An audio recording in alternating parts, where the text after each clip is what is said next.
Mortal Kombat has always been, and always will be.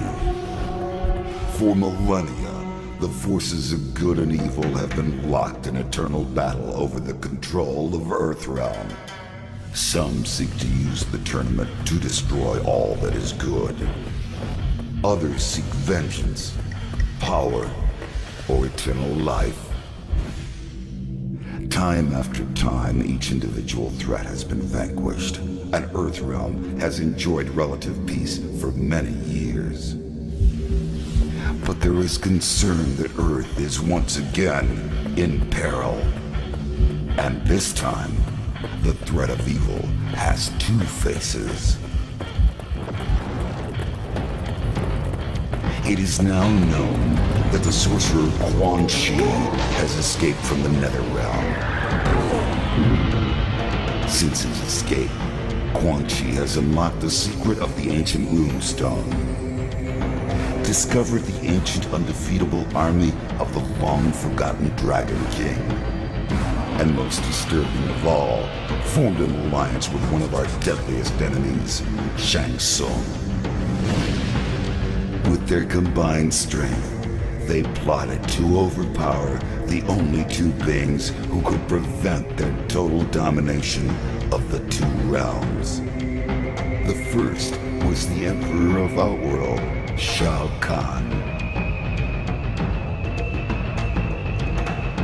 In a false show of allegiance, they sprung their attack.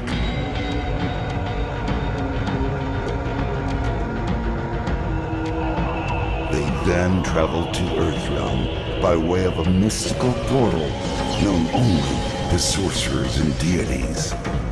There, they confronted Earth's mightiest warrior and champion of Mortal Kombat, Liu Kang. It has been Shang Tsung's desire to consume the soul of Earthrealm's greatest warrior.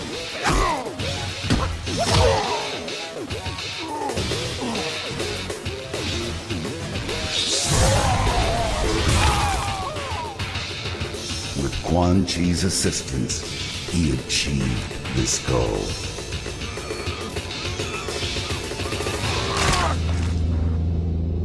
Liu Kang is dead.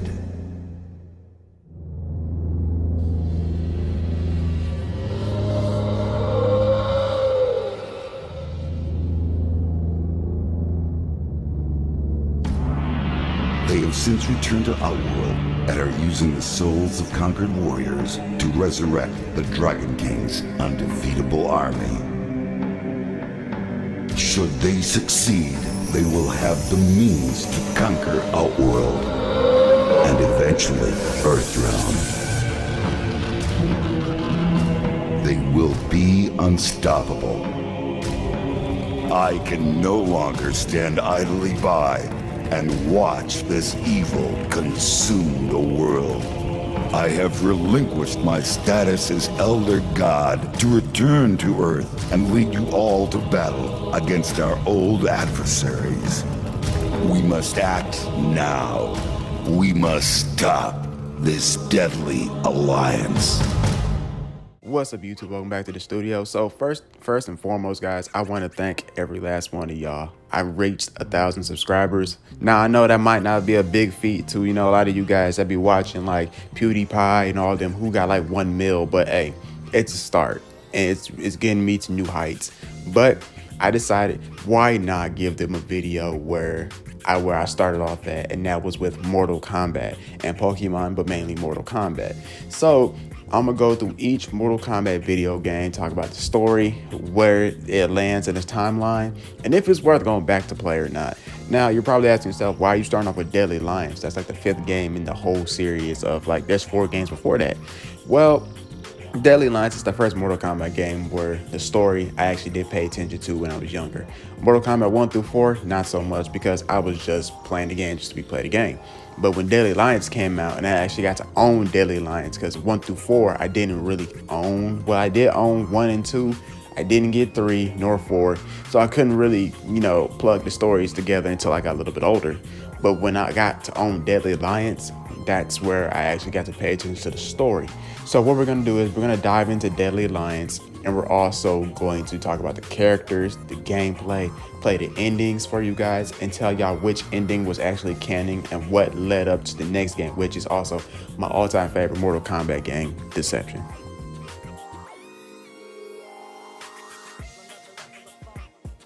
Before we get into Mortal Kombat Deadly Alliance, we need to talk about MK4. And, you know, some elements of that game did come over to Mortal Kombat Deadly Alliance, and certain characters, especially Quan, came over from Mortal Kombat 4 to Deadly Alliance. And so the story goes like this. Elder God by the name of Shang came down and wanted to destroy all the realms. But Raiden and the Heroes of Light weren't for that. They beat him, they send his ass back to the Netherrealm, and all things are fine and dandy. They get to, you know, have a time period of peace to where they don't have to do any fighting, any of that. But some things were starting to unravel in the background that nobody knew about. And that starts off with Quan. At the beginning of the intro to the game, you see Quan running away from something, and he's running away from Scorpion, because in Mortal Kombat 4, which his ending is canon, Scorpion and Quan was sent back to the Netherrealm because Scorpion found out that Quan killed his family instead of Sub-Zero. So at the beginning, that's what he's running from. And he happens to stumble across this portal that sends him to the burial site of the Dragon King and his undefeatable army. Now, the reason why his army got that name is because the Dragon King practiced necromancy. And necromancy is pretty much a fictional type of magic that raises the dead, pretty much. And he came across it with Shinnok's amulet. So the first person that came to his mind when it came down to, you know, resurrecting the whole army was Shang Tsung, because Shang Tsung was good with souls. So he linked up with Shang Tsung, was like, hey, I got this really cool plan. Yeah, you want to work with me? So if you work with me, this is what's going to happen. Shang Tsung was on board, but there was two people that was going to stop them from, you know, succeeding in what their, you know, plan was. And that was Liu Kang and Shao Kahn. Now, remember this, ladies and gentlemen. Shang Tsung and Quan were always henchmen. They were lackeys. Shang Tsung was to Shao Kahn and Quan was to Shinnok. But now they get to take center stage as the big baddies. And the difference between these two and their masters, these dudes actually succeeded in their plan of resurrecting the Dragon King's undefeatable army. But there was a little snag in their plan at the end of the game, but we're not going to bring that up because that's for the Deception video. So what they did was they thought they killed Shao Kahn, but really it was a decoy. Shao Kahn was hiding out somewhere because he knew something was going to happen. So he put a decoy in his place to take that L. Too bad we couldn't say the same thing for Liu Kang. Liu Kang was jumped, and instead of them taking his Jordans, they took his soul. And instead of Shang Tsung, you know, putting Liu Kang's soul into one of the mummified remains of the soldiers of, you know, Dragon King's army, he just absorbed it. So over time, they started killing more people, taking their souls, taking these villagers and all this stuff, using their souls. Shang Tsung built a palace over the Soulnado so he could harness the souls and put them in the mummified dragon army and all that jazz. So Liu Kang's dead. Shao Kahn is supposedly dead. Raiden gathered a ragtag group of fighters for Mortal Kombat, and they said, we must stop this Deadly Alliance, like he said at the beginning. So that's the story that we've gotten at the beginning of the game. Now, character-wise, yeah, we gotta talk about the characters because they do have a really hefty, I wouldn't say hefty, but it is a decent-sized roster, but I felt like they could have added more. So let's go on and talk about these characters real quick.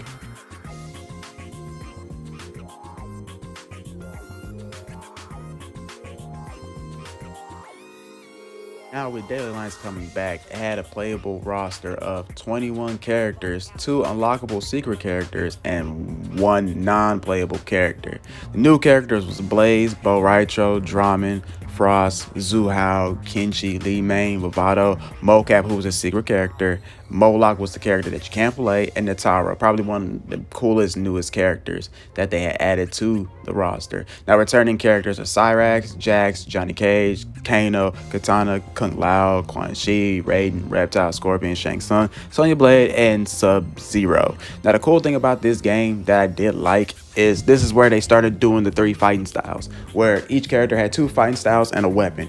And I think the coolest ones that I seen were the guys who have a sword and they can stab or impale their opponent, and throughout the fight they tend to bleed more and more out as the fight goes on. So you're guaranteed picking up a W unless the person knows how to play Deadly Alliance. Now, the 2 secret characters, I would understand if you don't want to go get these characters. You got to go get them through Conquest mode, which is pretty much a mode where you learn each character's, like, how to pretty much use each character. And after you beat Conquest mode, you got Blaze, which is pretty much an elemental. He plays a big role in Armageddon, but in this game, he's just not really something that's, you know, I suggest you go get and all that stuff. But his role was to protect the Dragon King's egg, because he technically is supposed to bring on Armageddon, but he got jumped and was made to watch over the Dragon King's egg. And once the Dragon King's egg hatched, he ended up being set free because his job was done. Mocap is just pretty much a motion capture character. He pretty much wears a little latex suit with the balls all over it, and he's just pretty much motion capture. So I could have done without those 2 characters, and they could have brought back somebody different like Noob or Smoke or whatever, but they did not do that at all. So it was just like, ugh.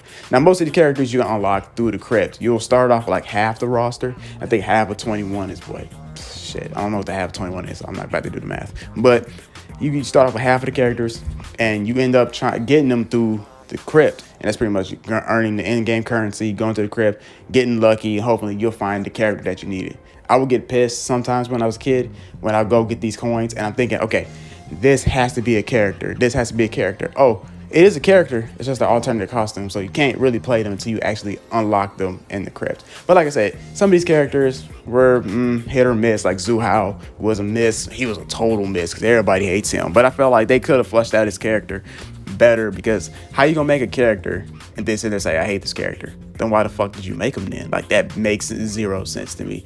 Now, out of all the new characters, I would say Natara and Kenshi are the most loved, and Frost are the most loved out of this game, while the rest of them were just poochie ass, because I don't like Bo Raicho. He's one of my most hated characters, Bo Raicho. Li Mei was probably, from what I've read, Li Mei was supposedly supposed to be like the female Liu Kang, since Liu Kang died in this game, and pretty much she's an Outworld native whose people are enslaved by the Daily Alliance. So she enters a tournament sponsored by the sorcerers, hoping to win their freedom. And I think her ending is canon, but we'll get into that after this, because, you know, after this we're going to do the endings. You'll watch all the endings here, and to see which ending is canon, I'll let you know whose is canon and who isn't at the end.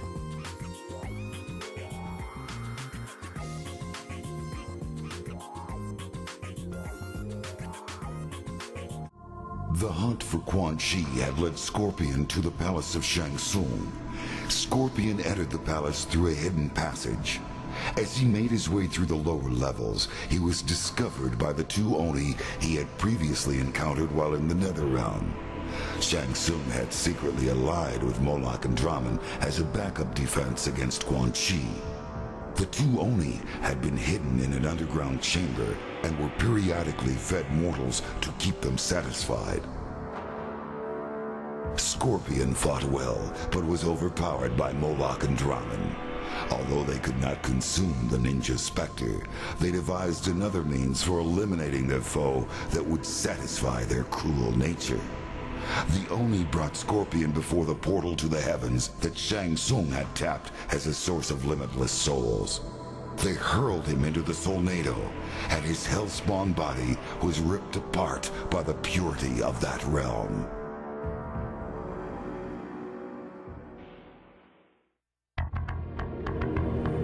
Jax had a score to settle with the traitor he knew as Su Hao.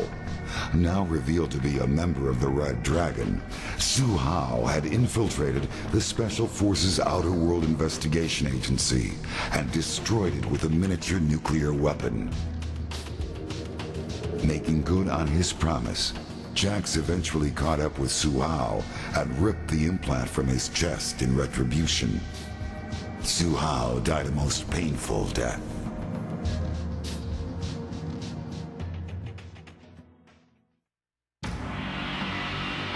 The Deadly Alliance was successful in reviving the mummified remains of the Dragon King's undefeatable army.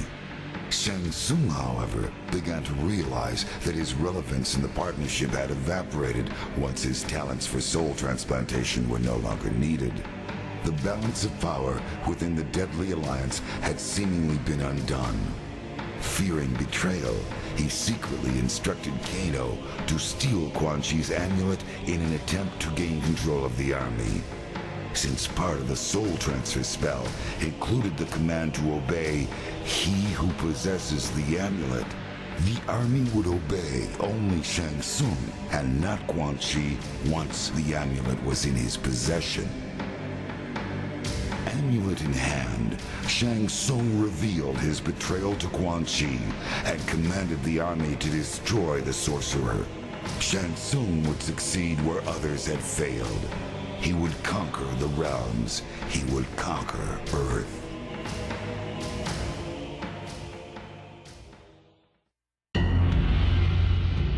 Rage fueled Kung Lao's thirst for revenge. The memory of holding his fellow monk's broken body on the Lei Tai of the Wuxi Academy grounds consumed him as he rained blow after blow down upon Shang Tsung. Kung Lao had finally mastered the attack Bo Raicho had taught him. The sorcerer could not withstand his whirlwind assault. Shang Tsung begged for mercy. Kung Lao granted him none.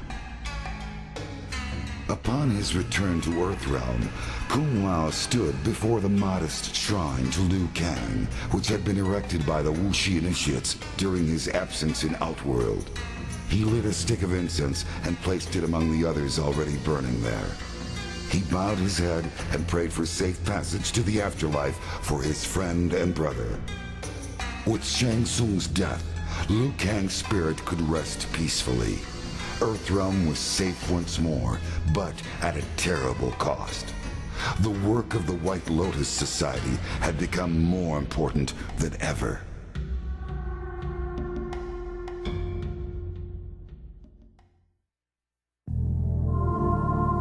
Li Mei had been promised that her people would be freed from enslavement if she could win the tournament held by the Deadly Alliance. Now that she had emerged victorious, the true purpose behind the tournament was finally revealed to her. Her soul would be the last one Shang Tsung needed to completely revive the Dragon King's lost army. Her people would never be freed, and Li Mei herself would remain trapped inside the mummified remains of a dead soldier, cursed to serve the Deadly Alliance forever.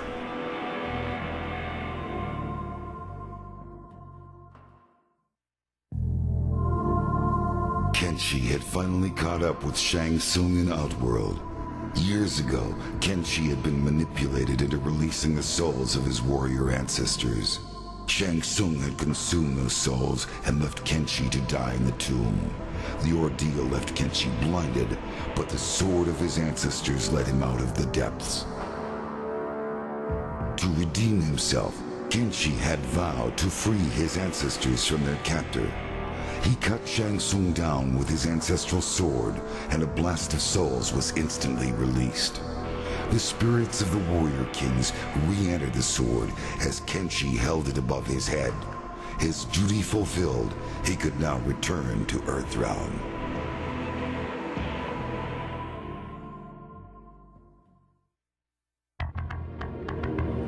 The enormous heat and pressure of the lava burned out Cyrax's sensors almost immediately. He cast about blindly in the infernal pit, searching for the orb Nitarite sent him to locate. Cyrax found it resting upon a small submerged pedestal beneath the molten depths. As soon as he clambered to the surface, she demanded he hand over the orb.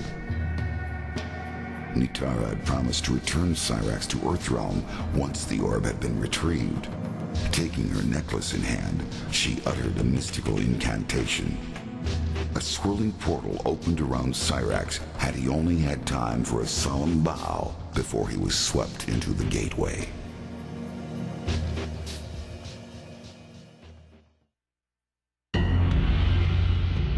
Su Hao reported to his superior, Movado, and informed him of his success in destroying the Special Forces Outer World Investigation Agency. Movado then informed Su Hao of his next objective. It seemed that Quan Chi was proving to be a powerful ally and was willing to aid the Red Dragon in its quest for domination of Earth. In a show of good faith, Movado agreed to destroy Quan Chi's enemies. The sorcerers suspected betrayal from Shang Tsung. There was evidence that Shang Tsung had allied with the two Oni, known as Moloch and Ramen. Su Hao's new orders were to eliminate the sorcerer Shang Tsung before the Oni eliminated Quan Chi.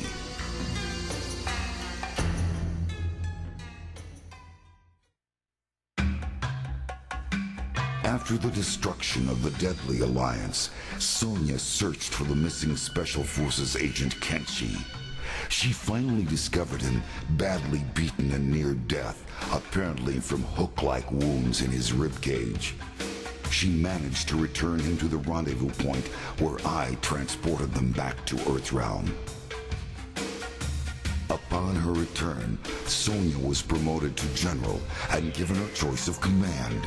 She handpicked a team to deal with new terrorist threats located on Earth, while in Outworld, Special Agent Kenshi had learned of a new threat to peace.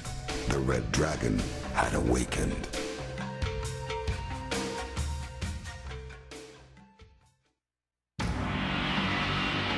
Once again, the threat to Earthrealm has been vanquished. The Deadly Alliance is no more. What dangers lie in the future I can no longer foresee. Perhaps the Dragon King will in fact return. Perhaps the depths of the Netherrealm will spew forth a legion of Oni. Even the vampire people pose a threat to peace now that Outworld is in chaos. But one thing is certain. Earthrealm must be protected. I have abandoned my status as Elder God to aid these mortals and act defiant of the heavens. I will instead remain here on Earth as God of Thunder.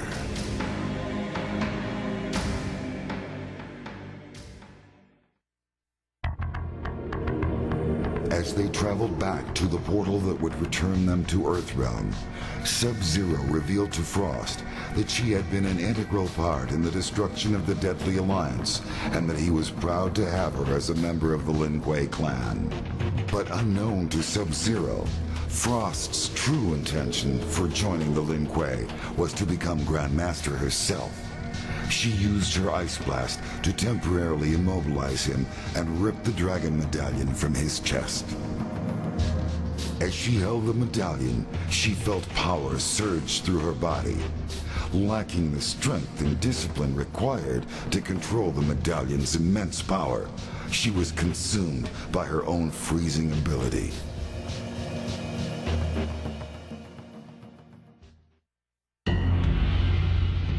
The Deadly Alliance was successful in reviving the mummified remains of the Dragon King's undefeatable army. It would appear that nothing could stand in the way of Shang Tsung and Quan Chi as they began their domination of the realms. Unfortunately for Shang Tsung, however, Quan Chi had no further need for the partnership. Once Shang Tsung had finally revived the last of the mummified warriors, Quan Chi closed the portal to the heavens and effectively shut off Shang Tsung's endless supply of souls. Quan Chi then instructed Kano to assassinate Shang Tsung in a surprise weapon attack. With their captor cut wide open, the thousands of souls Shang Tsung had consumed in the past spewed forth and swirled around the room. Quan Chi came to the realization that if Kano could so easily turn on Shang Tsung, he could also turn on Quan Chi himself. Quan Chi used his sorcery to drain the life from Kano and left his body where it fell. Immediately, one of the lingering souls shot into Kano's body. To Quan Chi's surprise, the man standing before him was no longer the black dragon thug known as Kano. Kano's body now contained the soul of the Shaolin monk, Liu Kang.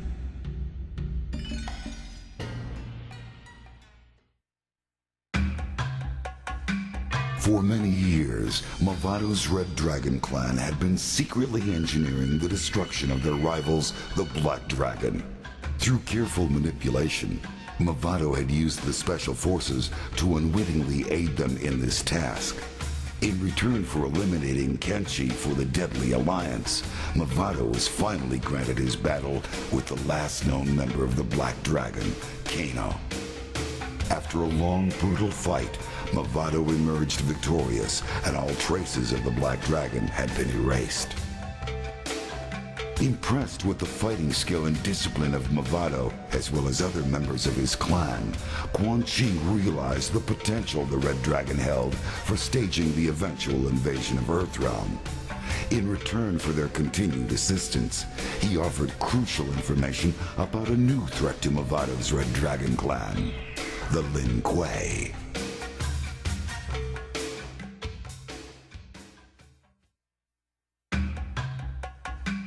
Upset by the way his adventures had been portrayed in the past, Johnny Cage found a loophole in his contract and left MCM Studios during the production of Mortal Kombat: The Death of Johnny Cage. He then used his own money to fund the production of his next movie, which is rumored to be the true story of his latest adventures in Outworld. Mortal Kombat: Deadly Alliance broke all records in its first weekend in theaters and made Johnny Cage extremely wealthy. The movie told the true story of how Johnny Cage single-handedly saved the world from the threat of Quan and Shang Tsung's Deadly Alliance.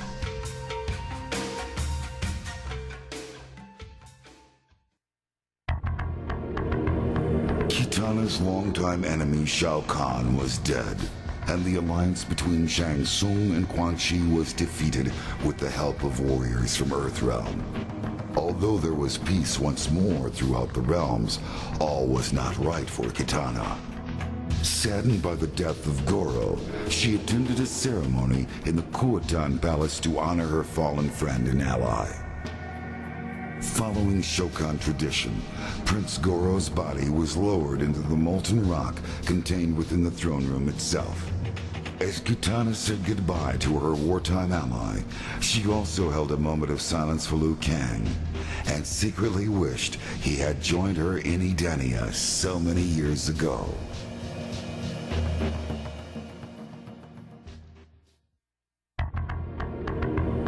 Despite the strong sulfurous stench that filled the chamber, Reptile could smell that Nitara and Cyrax had been there recently.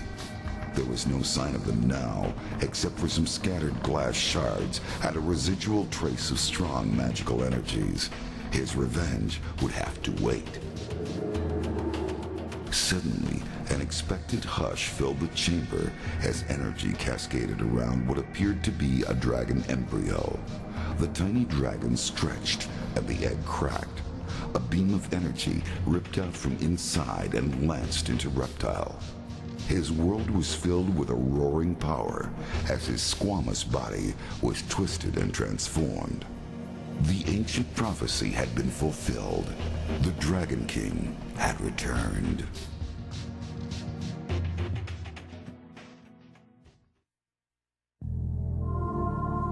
After what seemed like an eternity, Cyrax finally emerged from the lava, holding the orb that had bound Nitara's realm to Outworld for ages. At last it was within her grasp. She would be able to free her people from Shao Kahn's imprisonment. Fulfilling her end of the bargain, she sent Cyrax back to his Earthrealm home in exchange for the orb. Nitara stared into the orb. It seethed with the power trapped within. She raised it above her head and then smashed it to the floor.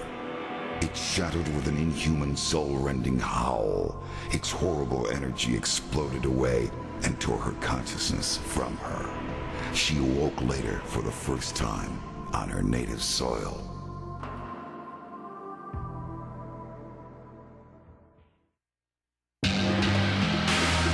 Sent by the sorcerer Shang Tsung, the two Oni known as Draman and Moloch confronted Quan enraged that he had tried to leave them stranded in the bowels of the Netherrealm.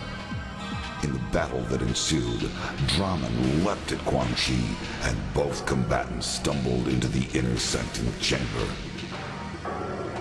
Moments later, Draman emerged from the chamber, altered from his previous form.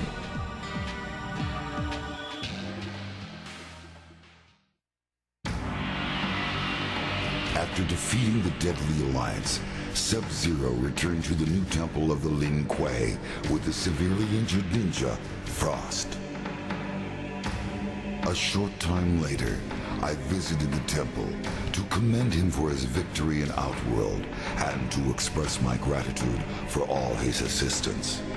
With Sub-Zero now the Grand Master of the Lin Kuei, Earthrealm will be well protected.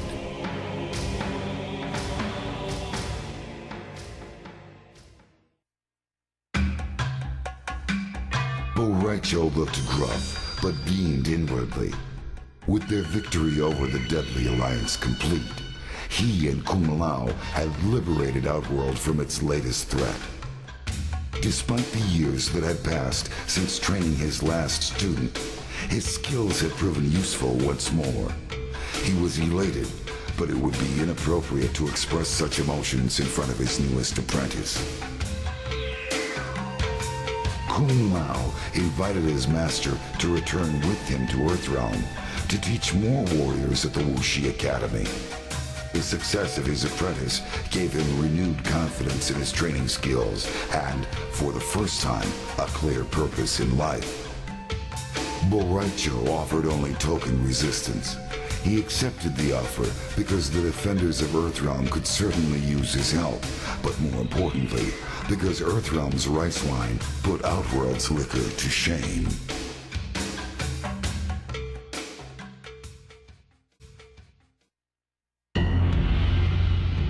Kano and Sonya had fought before. Although Kano was humiliated by his defeat at her hands so many years ago, this time the outcome would be different. Kano had stolen Quan Chi's amulet at the request of Shang Tsung. With the amulet in his possession, Kano came to the realization that he was now in total control of the revived undefeatable army. Rather than hand the amulet and the army over to Shang Tsung, Kano kept them for himself and used the army to ambush Sonya, ending their long rivalry once and for all.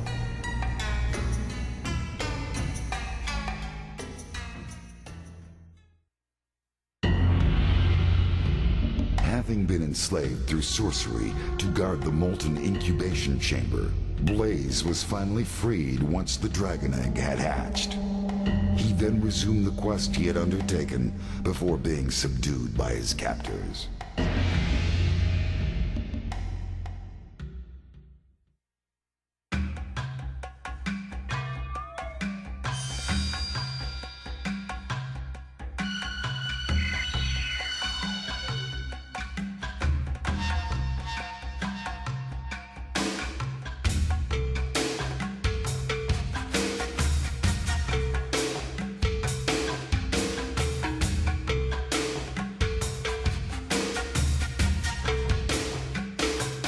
So with all the endings that we got here, only certain few are canon, and the ones that are canon are MK Deadly Alliance, the endings of Li Mei, Scorpion, Movado, Nataro, Zuhao, Jax, Reptile, Cyrax, and Blaze are all canon. Katana, Frost are semi-canon. Goro's funeral and Frost betrayal to Sub-Zero happened, but only Onaga was able to defeat the Deadly Alliance. Noob Sector and Serena endings from the tournament edition all happened before Deadly Alliance. Now, yes, there was a tournament edition for the Game Boy Advance that had, Noob Sector and Serena on the Game Boy Advance versions.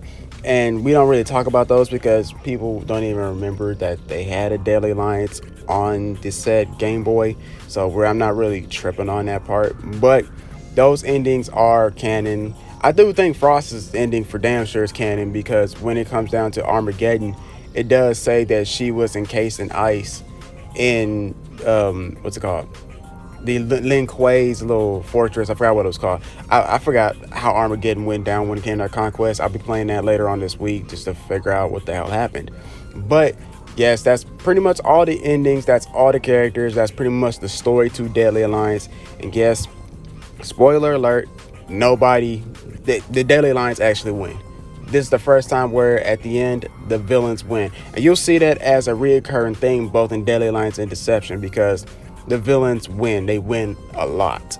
Deadly Alliance defeated the, Warriors of Light or the White Lotus or whatever you want to call them. And the last person that would stand to them is Raiden.